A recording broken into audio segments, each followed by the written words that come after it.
how are you? I'm alright. Oh, video? Okay, hold on. Oh, it doesn't matter. Whatever is, like, easier for you. Oh, that's fine. I'll turn on the video. 1 second. Gotta get my lighting situation taken care of. I've been kind of, extremely busy, but how you doing?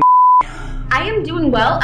So I'm at my apartment and I have a cat and a dog. So, like, if you hear them rumbling around, like, there's a distinct possibility that you will hear them rumbling around. Just so you know, that's what the situation is here. Okay. How was your day? Political, as always. Yeah! How's the conference going? Setting up a conference? Well, I mean, since it's a conference, you know, there's just a lot of effort in terms of making sure all the personnel is lined up. Yeah. So, security, catering, things of that nature. How many people do you... Like, you had to, like, estimate how many people... Well, I can't estimate it. I mean, I can tell you the number of RSVPs we have. I think we're in the mid-50s now, but we have we have about mid-50s for RSVP, but we have a protest, you know, people are trying to protest it, and I'm thinking that'll probably double it. I was going to say, that's a great way to get more people to attend. Right. Well, then I'm going to be going to a debate against a feminist atheist on the 24th, which will bring more attention. I just don't know. It's up in the air. How do you have time for all of this? Like, tell me your secret. Wait, how to handle time for all of it? Well, there is no secret. You really do have to take it as it comes. Like, it's very much, it's beyond planning. I'm in the wind now. God. Well, I admire your, I don't know, persistence and energy and just, like, how much dedication you have, and, because you do a lot. Well, like, you're very active, which is, like, you know what I mean? Like, you are also a student. You know what I mean? Like, this is not your full-time job. Right. No, I appreciate that. Of course, it's not just me. There's also other KSUM members, and yeah, they're really awesome as well. But I would like to help you with your paper. So tell me a little bit about what you wanted to get from me. So what I'm really interested in researching, for just finding more information on is what specifically does the men's rights movement have to offer college students? What are the most pressing issues that are being overlooked, that you, for example, don't feel like you're being heard on? Just identifying the issues that draw you to advocacy, because I don't think there is a good understanding of what those issues are currently. Yeah, there isn't. I could give you a laundry list. I mean, one thing that comes to mind immediately is a lack of due process when it comes to internal investigations for, say, accusations of sexual assault. Right. That's a big one. There's also a lack of, I found here on Kennesaw State, there's a lack of counseling services for men that wanted to have, for issues that are specific to men. And I found there's a interpersonal violence prevention center. They have counseling services specifically for women, but none for men. So there's a Title IX imbalance there. Mm-hmm. There's also a lack of literature that's compassionate toward men when it comes to looking at masculinity. You can see masculinity studies in the sense that you look at men as a problem to be solved, as opposed to a demographic with their own thoughts and feelings. Mm-hmm. So it really is. It's cultural. It's a set of problems that holistically spells lack of representation. So KSU Men, the men's rights movement organizations and things like that, is kind of like trying to establish an institutional lobbying effort and a network by which we can actually build that presence that was needed. Okay, so how did you get involved in advocacy? I mean, was it an incident where you tried to find a group that, I don't know. I guess just answer, if you would, how did you get involved? Like, how did you discover men's rights? Well, when I was a kid, I mean, I had my parents had a nasty divorce. My father was treated badly. He never got he ended up losing a great deal. He was treated very poorly by the state, even though my mother had been very fair in many respects. Mm-hmm. And what was amazing was that there's a child support agency that would pursue him, even though my mother told him for them to stop, because I was living with my father after not seeing him for several years. So they suspended his license without telling anybody, set up a trap for him to be like, it's like, and a series of similar events where I would witness way fathers, uncles, brothers, they would in essence be subjected to hardships that women could go through, but women often have a support network available, but men don't. And And so what ends up happening is men end up in a position where it's just like they're shit out of luck. And they have to think about, and there's a cultural expectation, they got to take care of themselves, which would be great, but if they can't, what then?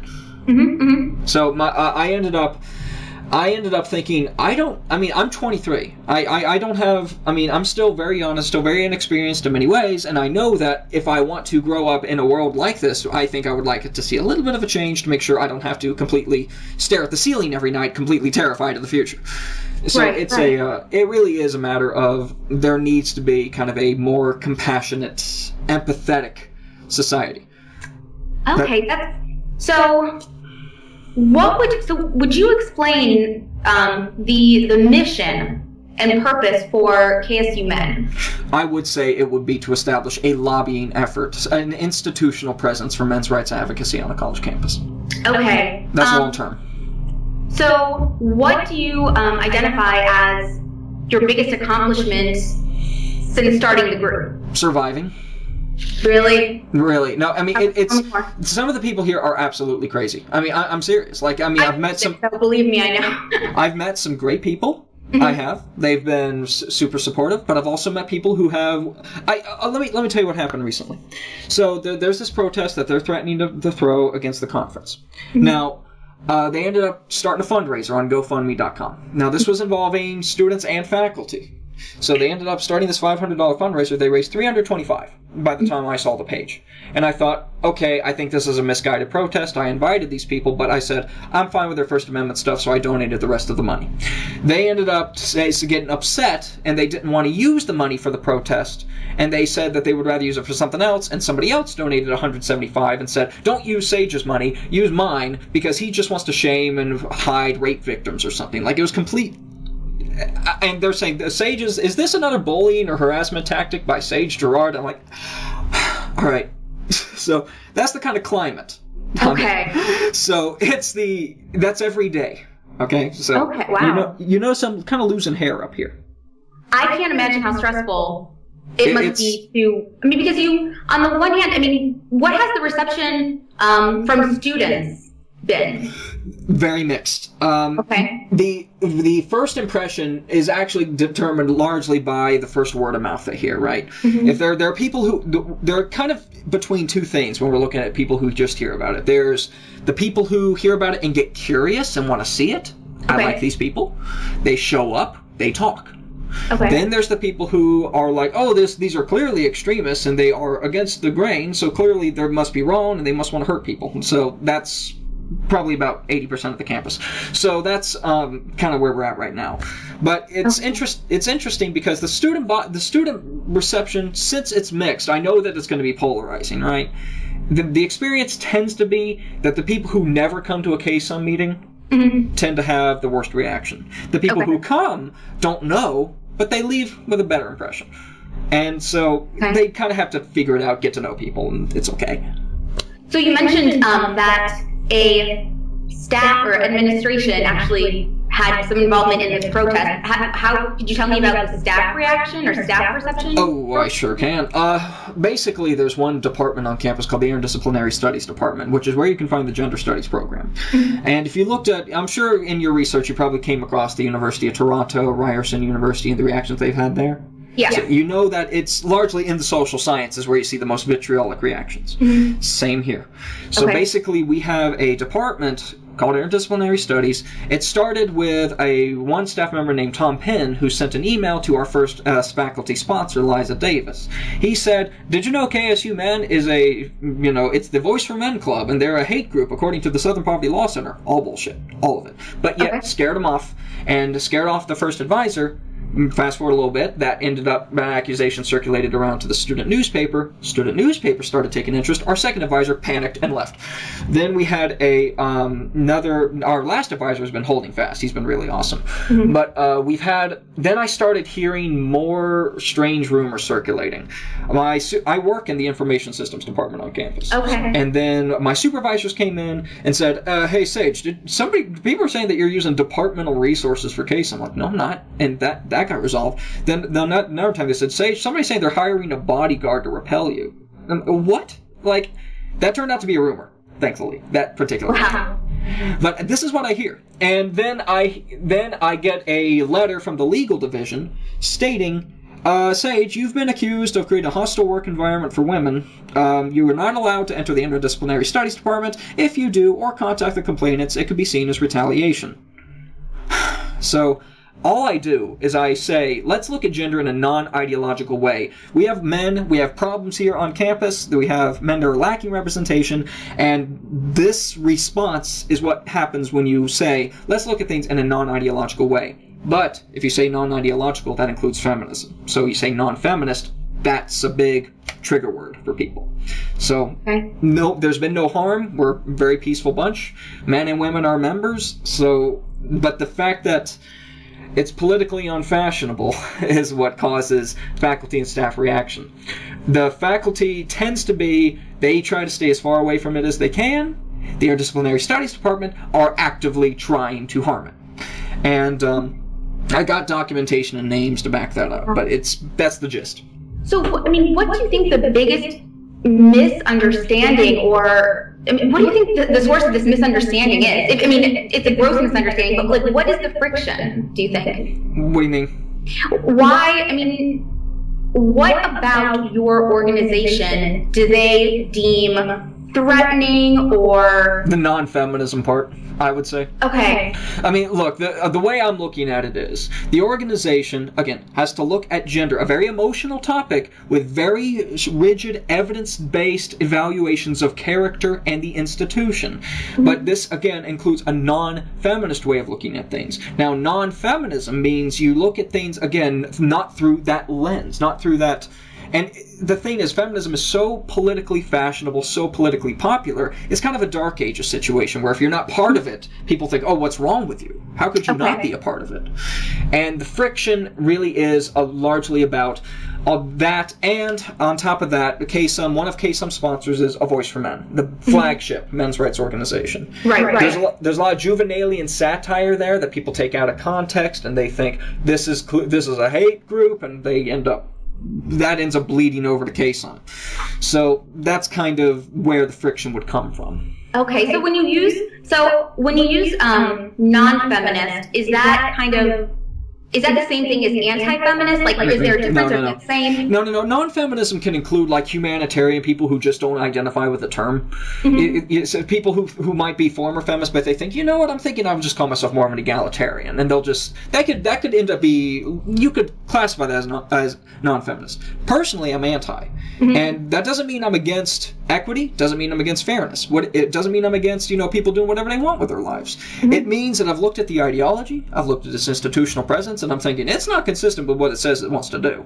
And I gave it a shot. It doesn't look right. And I really would like to see a change in the system. That's what anti-feminism means to me. Okay. Now, of course, you could look and you could find some idiot who's like an anti-suffragette or something that could be under anti-feminism, but I'm not endorsing that. So it really is like, I'm anti-feminist because I've seen the feminist system and I want to change. Okay. So, what do you think the biggest misconception is about men's rights and men's rights advocacy? I would actually probably have to say that people base their character evaluations of every men's rights activist based on what they see in comment sections on the internet. That's just experiential for me. It's probably not the most helpful answer for your research. It is, though, because I've seen a little bit of... I've seen a little bit of the back and forth that can happen online. They're saying things. Men's rights activists say horrible things on the internet. I'm like, people say horrible things on the internet. Welcome to the internet. Right. So it's, but I would say big misconceptions. One thing that really frustrated me in KSUM was that people would look at the non-feminists and the image that they think of when they hear these words, and they think KSUM is not actually interested in helping men. That is a misconception that I really, really, really, really, really hate hearing, because there are people here, including myself. I'm including myself here because, damn it, I want credit too. But we work hard. Like, I'm speaking for myself here. I drove over 10,000 miles. I sacrificed great personal finances into this. And to hear people come in and try to take credit for men's rights advocacy, say, oh, we're interested in men too, but they only show up when you criticize their respective ideology. It's just kind of the misconception is that you have to be agreeable and positive to be credible. And with KSUM and us like this, I mean, we do have a very positive goal, but we are also, filled with people with marginalized voices, and marginalized voices tend to be very strong and very confrontational if they have to be. Right. So that's kind of so it's kind of positive or negative depending on how the voice is handled. So, but people look at that and they think, these people are not actually interested in helping anybody. They're a bunch of extremists. Let's shut them up. So, okay, I mean, do you consider yourself to be a part of, when you use the word marginalized, do you consider yourself to be marginalized or oppressed even, or discriminated against? That legal division letter that gave me a whole bunch of hell on campus, the fact that the faculty are paying for a protest that's specifically meant to oppose a conference that is very much trying to promote a marginalized voice. The fact that I'm getting just contacted on my job, something that's completely isolated from the men's rights advocacy. I'm worried about my job. I'm worried about my academic career. I'm worried about my reputation, obviously, because outside of all this, I'm still a human being with a life of his own. But I don't feel like I'm allowed to speak. If I speak my mind and this happens, yes, I feel marginalized. So do you attribute that to... do you think that is because of your gender? I think that's a good question. If I think about it, yes, because there is an element to feminist ideology in particular, or the social justice warrior-esque kind of way of looking at things, that the demographic I'm in, particularly the white male, states that I have a level of privilege on just based on that, and therefore I'm not as credible.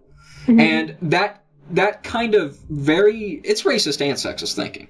That kind of thinking, and of course it happens to just men. They're men in KSUM from different demographics, black, Latino, whatever, and we end up they all have to deal with that stigma because if they're men, they're privileged. They don't have as much credibility.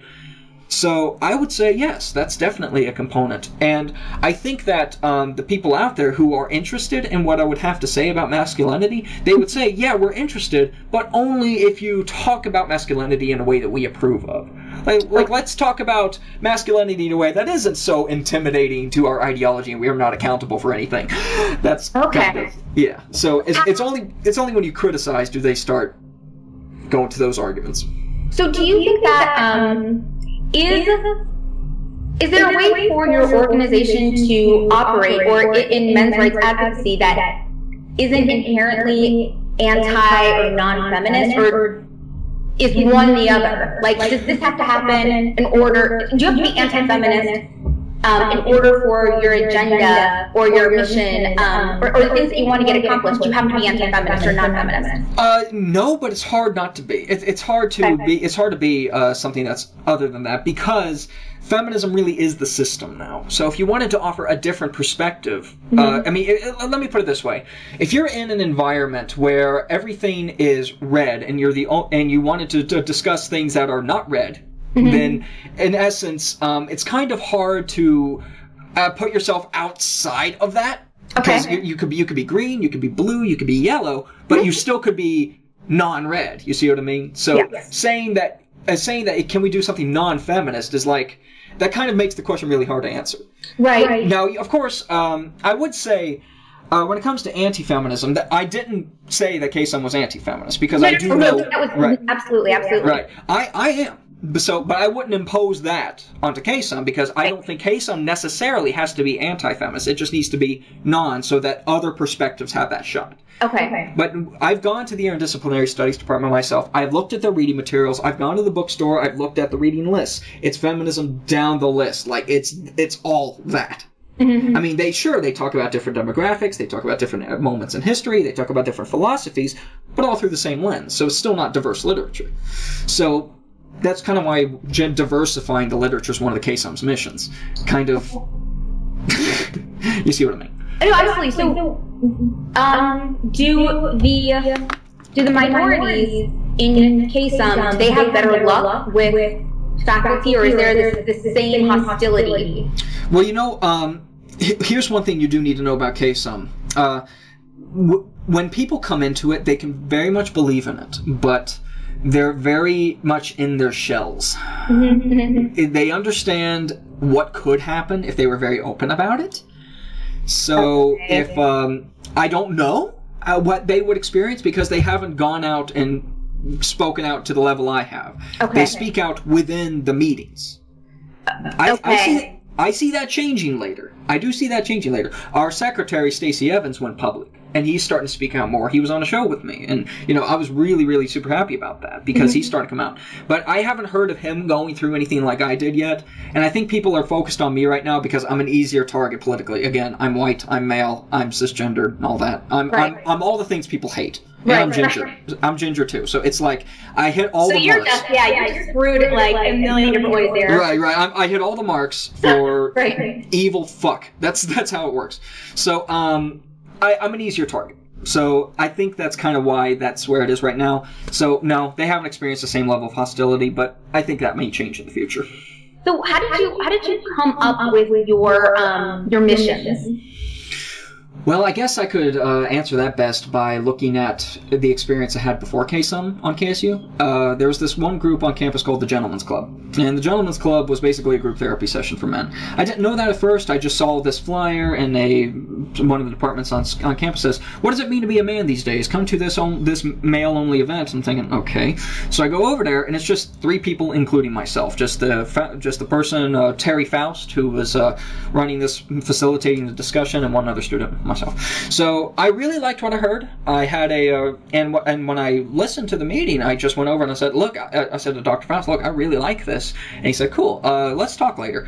So I go meet him, and I meet his colleague, Dr. Griggs. And they're basically telling me that's a group therapy session.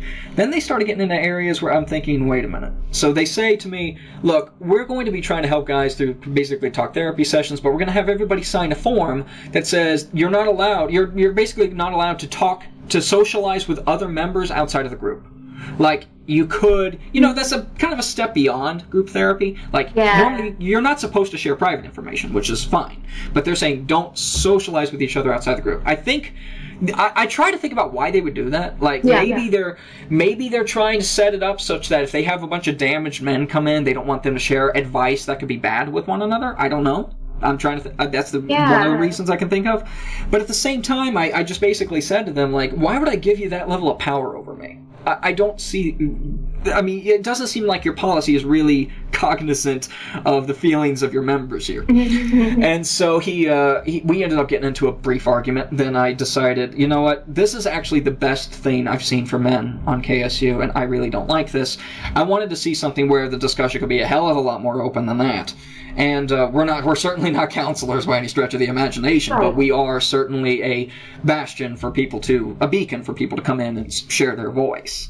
Okay. And we've invited, everybody, like feminists included, people who are politically opposed, because we don't want this to be an echo chamber. We want this to be essentially, hey, we're different here, but by all means come in and debate if you think that there's a reason this shouldn't be here. Okay. So how did you select the individual mission items that you have? Like when you go to your website, it says to be honest, when I started this, I mean, this was the first social organization I've ever done, right? Like I've never actually done any community organization work. I came into this completely dumb. So when I started the organization, I was just thinking, what do I do? And I had no idea. So I just basically researched the campus. Okay. I looked at the fact book. I looked at what the staff was doing. I looked at the programs available, and then I saw some things where I'm like, wait, what the fuck is this? And then I basically just write a laundry list of things that look like problems. I research them, and if they turn out to be problems, they're on the mission statement. Okay. So, and we talked a little bit about this, but can you tell me more about the most urgent issues men aged 20 to 25 are currently facing? I'm just going to have to go back and reiterate probably law. The due process violations that students face on campus. In the event, the University System of Georgia just recently publicized that I think it's our president or chair, whatever his title is, Huckabee. He's trying to push for the reform of the investigation policies throughout all the university system campuses, which are more consistent with the Dear Colleague letter variety, which is no, I'm not interested in that. So I would say that it needs to be stressed. The biggest issue I think for guys on campus is that they're really, really not allowed to be themselves. They're not allowed to be the human beings that they are because they're not in a demographic that's politically popular, and the law is starting to reflect this. If you go to the Georgia State Code, the OCGA, look up section 16-6-1. Okay. That's the definition of rape there in the state. Men are the only ones that are defined to be rapists, essentially. Okay. The law says. In fact, hold on, I got it. Okay. I have to do that debate later, and no. So I'm keeping all this documentation here, and so forgive me. I got to figure out where this stuff is. You know what's great is I actually have all this stuff here from what the faculty response is to KSUM. I've been documenting like so much stuff in here. I got a box full of documents. Wow. And I was thinking about like just braining it somewhere and just being like, if somebody just gives me a bunch of shit, just says, just read this and leave me alone. Read it back to a day or so when you get through all of it. What's that now? I was just saying, like, I would have them read it and say, I'll get back to you in a day or so you can read it. I just sat here and realized, why am I looking through documents when I could Google this? 16-6-1 OCGA. So here we go. This is from the latest revision was in 2010. So rape. Item A, quote, a person commits the offense of rape when he only says he, has carnal knowledge of 1, a female forcibly and against her will, or 2, a female who is less than 10 years of age. Carnal knowledge in rape occurs when there's any penetration of the female sex organ by the male sex organ, unquote. That's the law. So this is the means by which things are interpreted, and I have here a manual from the self-defense course on campus. The RAD? Yeah, RAD. And their instructor manual says, and I quote, like they have, well, I'm paraphrasing actually, that they have to follow the state level code. Okay. For whenever they're interpreting the material for their own classes. So, you kind of see that when it comes down to rights, when it comes down to the way we look at men and women, as an institution, we got to look at law. And we got to look at the way the law is interpreted, we got to look at the way the law is practiced, we got to look at precedent. That's the biggest issue. I mean, every other issue I could talk about, suicide, homelessness, all this. If there's no representation, if there's a biased law, if there's just no programs available, then nothing else can be done. So, if you put a gun to my head, I'd say law. Okay. So what I find not humorous. I just think it's I don't know. I think it's something that both men's rights advocates and feminists both really, really, really think the way that universities and colleges handle allegations of rape and sexual assault are totally inappropriate. They are. For different reasons, but they both have the same thing. They both have those courts abolished. Right. Well, is there any conceivable way that you would work with feminists on campus or the IDS, people like of the IDS mindset to get to address that issue? IDS? Oh, the interdisciplinary studies. Yeah. I would say no, because when I look at the way that I would probably work with like a women's rights advocacy group. I would probably work with like another humanitarian group, sure. But I'm starting to see feminism as a separate thing than women's rights advocacy, because the practice seems so ad hoc and so dogmatic that I don't think a women's rights activist with real solid reason would think like them. Like, I'm at that point now, but that's me. I would say that if you look at the Dear Colleague letter, you look at the way that senators, House people are just kind of interpreting this bill and the way it would, well, not the bill, but the letter from the Department of Education.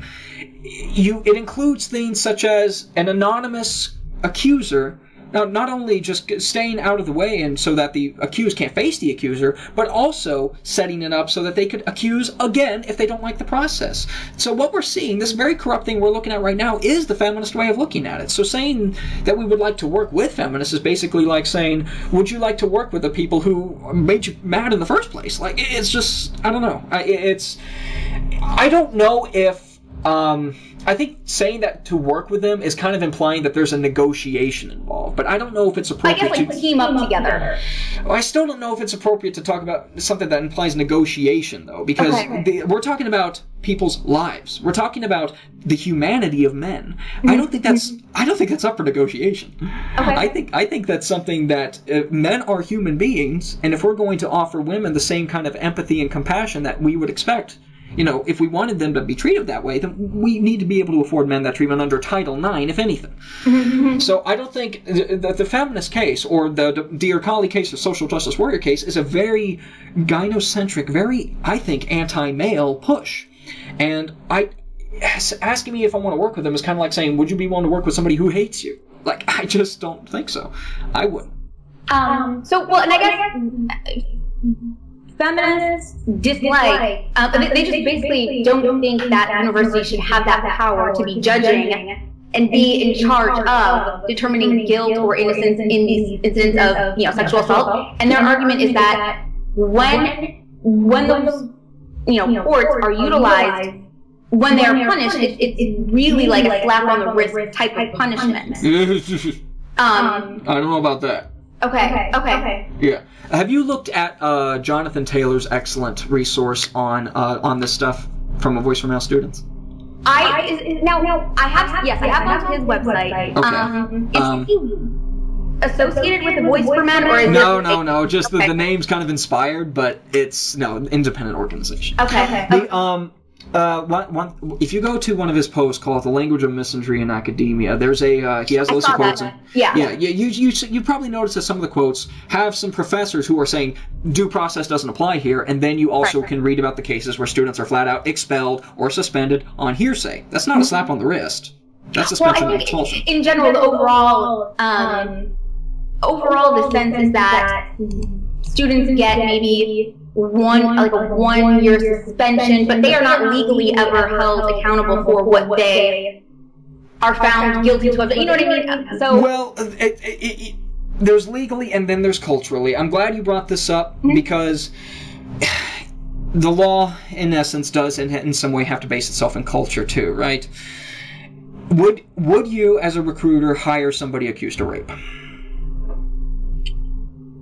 Not many would. But not found guilty? That's the thing, though. There's stigma. I would agree. There are people, some people lose their careers. There's the Nicholas Alaverdian case. I went to a rally on that in Dayton, Ohio. Now, Nicholas Alaverdian was accused of sexual assault. You can read the case details online. And this resulted in him losing his access to Harvard. He had a personal grant. He was pretty well to do in that sense, but he ended up losing pretty much everything. And he was pretty much under arrest where he couldn't leave the state. And he was denied a jury trial once they started putting him on a sexual offenders registry and things like that on the hearsay alone. And I believe the testimony of the accuser had like 29 inconsistencies, and it's just like the process was so messed up. And even though this happened in a community college, I think it was Sinclair Community College, I really, really, really don't think that it's fair to say that they're caught in this situation where it is a slap on the wrist and it doesn't have the same accountability as it would be outside college. This can ruin their lives. Right. Just ruin it. So it may be different. I mean, we do understand that a university disciplinary process is not a court of law. That's clear. But it may as well have that power. Okay. So would you, so I'm trying to figure, so in order, so it's kind of getting back to, in order for, do you view everything through a gender lens, or are there nuances within that? For example, when you post that, all these overwhelmingly horrible issues about, men it being their rates of incarceration, rates of homelessness, do you also kind of look at, well, when we look at that, there's a disproportionate number of African American men who come from like impoverished areas. Those are the people who are incarcerated. Are you just going on gender? So to make sure I am understanding your question correctly, are you asking if under what way am I basically categorizing people when I'm addressing? Or well, I mean, I guess it's not by categorization. I mean, because I think the problems that you all of these problems about like incarceration, homelessness, those are very real, concrete problems. I also think that they're bigger in some for some people. Yeah, I see what you're saying. Let me put it this way. If I hear somebody state a factually inaccurate claim through a gender dimension, I tend to offer a rebuttal in a gender dimension, even if I don't believe that the issue is gender to begin with. So let me give you an example. Domestic violence is not really a gendered issue, if you think about it. It's one of those things where violence is violence. It's not appropriate. You don't need to be beaten up on your partner. And that's pretty much where it ends. Mm-hmm. However, if you hear doctored numbers, if you hear about what happened to Dr. Murray Strauss, Aaron Pitsey, and other people who have contributed to the treatment and information and research on domestic violence, and you watch the way they've been just basically abused, threatened, and you hear about the lies that are spread afterwards, such as men perpetrate almost all domestic abuse when the research shows no, it's actually pretty much about even if you look at reciprocal domestic violence relationships. What ends up happening there is you're kind of, if you're the marginalized voice and you're trying to refute this, you're kind of caught fighting on the turf of the person telling the lie. So it looks like we're probably going to be looking at this through a gender dimension a lot, because that's the turf we got to fight on. And once we reframe the issue to what's actually accurate, as in this is a violence problem as opposed to a gender problem, then we wouldn't necessarily need to refer back to the gender frame. Does that make sense? It does. So when you're talking about domestic violence, do you think that culture has influenced how we think about no doubt. domestic violence? Oh, absolutely. Have you seen those videos by Mankind Initiative, ABC, and OCTV regarding social experiments on domestic violence? Where there's no intervention for... There's no intervention for the male victim, intervention for the female victim. There's 3 of those. These happens worldwide. The result's always the same. And there's an empathy gap there, no doubt. So culturally, no doubt, cultural stuff is very much a part of this. Why do you think there's a gap in empathy based on gender? Man, that's a big question. I think that's one of those issues that's so multifaceted I can't give you a single answer. What if you had? Because I guess, what do you think? What motivates that? Is it just? Maybe I would say it's culturally we have a lack of experience in dealing with men's feelings. Okay. You see, if you're dealing with somebody, let's just look at this at an individual level. Say you have a friend who's typically very shy. You've known this person for years, right? 5-10 years. You've gotten, you know their likes, you know their hobbies. You're very close. But then imagine they had a big event in their life. Maybe they got a new partner or something that typically would change their personality a bit. New marriage, maybe they took on a drug, I don't know. But they end up starting acting outgoing and extroverted. That kind of stuff can happen. You can have people who just change. And people change. And your feeling when you look at that is, well, I don't know how to deal with this yet. I've never experienced this person acting this way. Okay. Men, culturally, are withdrawn, stoic, and that's largely culturally ingrained. It's historically ingrained as well from protector provision roles, and we don't really know how to handle a man who communicates in an emotional way. And it's very, a grown man crying, that's still something that's kind of hard to imagine. It really is. I mean, you picture a grown man just weeping, just bawling. That's kind of... It's still something that we don't see often, and when we do see it, I mean, we know that he's feeling it, but we never quite... No one trained us on how to handle it. Like, right. I mean, men feel all the same emotions that women do. It's just there's a very... We don't... Again, there's almost no support network for men in these ways. There's some very isolated, very sparse. But this reflects, again, a lack of experience. And I think the empathy gap is just a matter of people don't know how to handle men who are emotional. So who or what kind of defines what is masculine and sets the norms for masculinity, and who upholds kind of those rules? I don't think it's who. I think it's habit. Okay. Just habit. It's oral tradition, spreading messages you heard from your parents down to your kids. So how do you undo that? Like, how do you challenge? Well, you can't change how people think. All you can do is assert yourself as somebody who is concerned about yourself. And of course, with guys like me, I am very outspoken. If I'm angry, and I will say so. If I'm sad, I'm sad, and I will say so. But, of course, I have to live with the consequences of that. I have to live with people who won't respect me in the same way as a woman who does that same thing. And I can't force people to think a certain way. I can't force people to empathize with me. So I guess what's really interesting is that is there a way to address the fact that there aren't support systems that allow men to express themselves? As a society, we define what masculinity is. Is there a way to do that without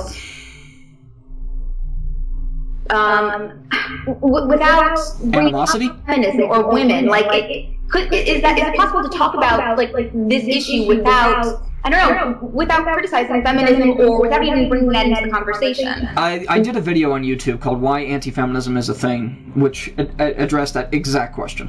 I'd advise you to look at that. That's one perspective though, and I kind of would like to add a additional answer on top of that. I would say if you are somebody who is kind of leaving, going against the grain, if you're the person who typically was not allowed to express your emotions and people don't know how to handle it, and you start being that, when people see you're different, and you know how hip humans are historically. If it's different, kill it. That's kind of the attitude, and that means that you're not necessarily the one that starts the fight. See, the thing is, people get the impression that men's rights activists, non-feminists, and anti-feminists, that they're the ones who are initiating the conflict. With every political movement, it's a response to something. And we're responding to a status quo that we don't like. And again, wanting a change, I think, is going to necessarily involve taking another look at everything. Okay. And there's going to be some criticisms of feminism, namely, if for any reason, because feminism is an ideology that is subject to scrutiny like anything else. Objectivism, libertarianism, republicanism, whatever. Ism. It's the only thing that makes people want to ask that question, can we do it without criticizing feminism, is because they understand that if you do criticize feminism, the fight gets harder. But in a way, part of me thinks that fight is kind of necessary in order to reconcile some long-standing issues that will not be sorted out by ignoring them. They got to be communicated. Okay, so if you had your way, would you rather have, I guess, would you rather have that would you rather have that conflict, like on campus now? Would you rather be having these issues with administration and departments, or would you rather have progress in getting the kind of like big changes, but would you rather have the changes implemented, like, getting the Women's Resource and Interpersonal Violence Center to Interpersonal Violence Center? Yeah, you see, here's the thing. We're going up against a very one-sided culture here, as I said. Okay. And when I have pushed for institutional changes since the beginning, but there's no way you can make a change without running into an obstacle. Okay. Nothing goes so smoothly. Okay. What is the biggest obstacle? Well, again, there's cultural. There's cultural stuff. I wouldn't say feminism is the biggest one. Probably. Oh no, sorry. Is it staff attitudes? Is it campus attitudes? Bureaucracy. Okay. Bureaucracy. Everything comes down to a system of checks and balances that keeps things slowly moving. Okay. Oh God. It's on college campuses. I can't even imagine. You can't even. It's amazing. You can't even. I could go on and on about that, but I would say it's not going to be possible to pursue institutional change without running into obstacles. And if you run into obstacles, say somebody spits out a stereotype at you, like an expectation, like, oh well, you can handle it, you're a man, or man up, or whatever. At that point, you're kind of faced with, do I try to find a way to get what I wanted without challenging that? Because it turns, from what I'm seeing, that's the obstacle. I can't really get around that wall. I can't control how people think. Right. So the people who are in control, the people who have this institutional power, decision-making capacity, are the people I got to deal with. And at some point, you do have to, take a deep breath and speak out. Mm-hmm. And that criticism is very much a way to call attention to the fact. And again, the kind of blow up that I've been seeing, KSUM is huge now. Like it's got about 16 members, so member wise it's not big, but it got interviews from Mother Jones, USA Today. Somebody from Washington University has contacted me. Got documentary from New York when I come down, Canada, and people are coming from all over the country to this conference. I'm just like, never thought this would happen. Right. But this kind of thing picked up because we pointed out something wrong with the system, and the people who are in that system right now started to realize, oh shit, we got to contend with these people. And when we're going to be advocating for things like a more equitable presentation of services, such as in renaming the IPV Center, mm-hmm. some people are going to see that as taking something away from women. It's not. We want to see a gender equitable service, mm-hmm. but they're going to perceive that as taking something away from women. Next round of propaganda starts, and all of a sudden we have to figure out a way to handle that wave. We can't sit there and be quiet. Mm-hmm. Just speaking from experience alone, just the limited experience I have in this stuff, that conflict in something this deep in culture is inevitable. Mm-hmm, mm-hmm, mm-hmm. So, and this might seem out of nowhere, but tell me about your feelings on consent laws and the new consent law that was passed in California. Okay, as in the sign this form every time I want to do something else, like it's. Oh, yeah. So that was the early version of the language. Okay. My understanding. Well, I haven't been following every change to the language, mm-hmm. but I remember an excellent article in The Voice for Man that talked about one of the elements of that consent law is has to be mutual and ongoing, right? Mutual mm-hmm. ongoing consent, and right. I think they previously used the term enthusiastic. I don't know if that's still in the bill, but they said he talked about a hypothetical situation where you have a man and a woman, they agree to have sex, and the man would end up asking a series of questions. May I touch you? May I kiss you? May I stroke you? May I take off your shirt? Whatever. And she says yes all the time. They have sex. But next morning, man wakes up and says, wait a minute, you never asked me for my consent. And he sues her. But the thing is, nobody thought about that. This shows you the cultural values behind the law. So do you think there's a cultural expectation for the man to be the one asking? There's an assumption that, yes. He's going to be the one who's always the man has to be responsible for everything. I think it's both misogynistic and misandric. It's misandric because it puts a level of liability on a man that's an affront to his liberty, and it also assumes that a woman is too stupid to make up her own mind. And it's see, you also saw this with alcohol and impaired consent. There's a gynocentric interpretation of that too. If a man and a woman are drunk and they have sex, people assume that the man had full agency. He was able to control whether his dick was in his pants or not.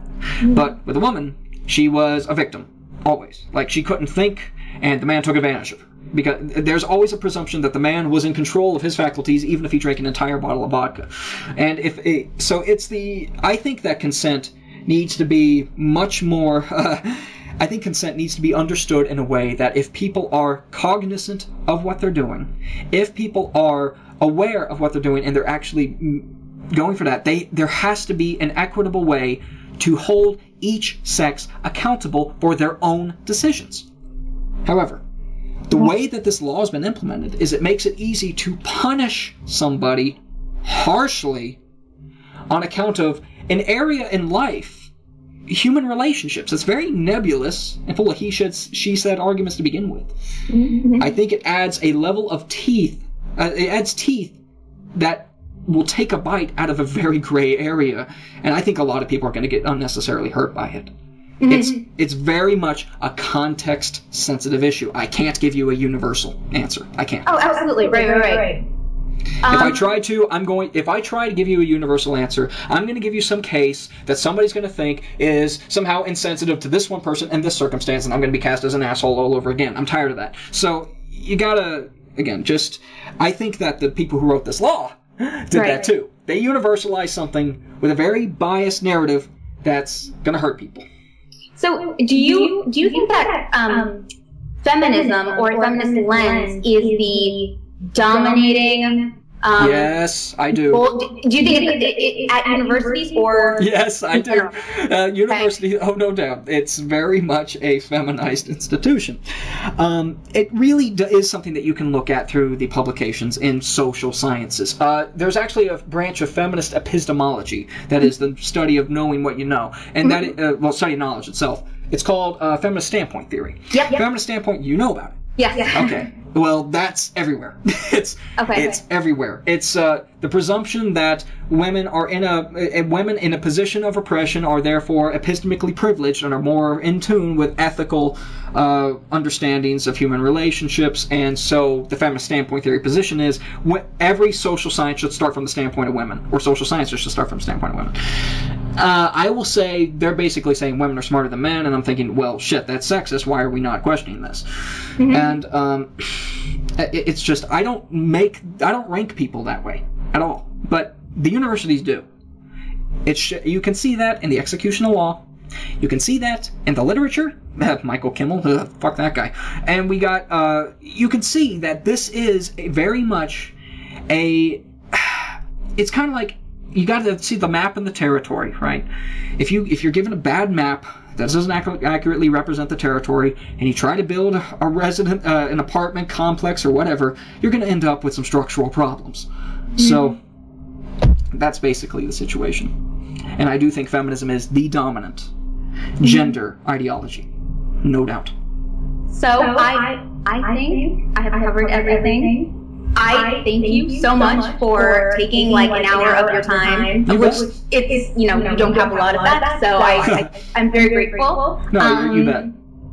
If you have any follow-up questions, or if I have any follow-up questions, may I email you? Yeah, you may email me, and I'm on Skype almost all the time. Okay, this is my first time using Skype, so email's fine. Okay. Yeah, you can get me. I'm surprised I have been able to figure it out. So yeah. All right. Well, thank you so much. I wish you the best of luck with your conference and trying to just stay sane with all of what you have going on. Oh, I've already lost my mind. That's done. But we will make a splash. There's no doubt. Well, you know what? I admire your passion and your dedication. To something that you care about. I think that's great. Well, thank you so much. And and by all means.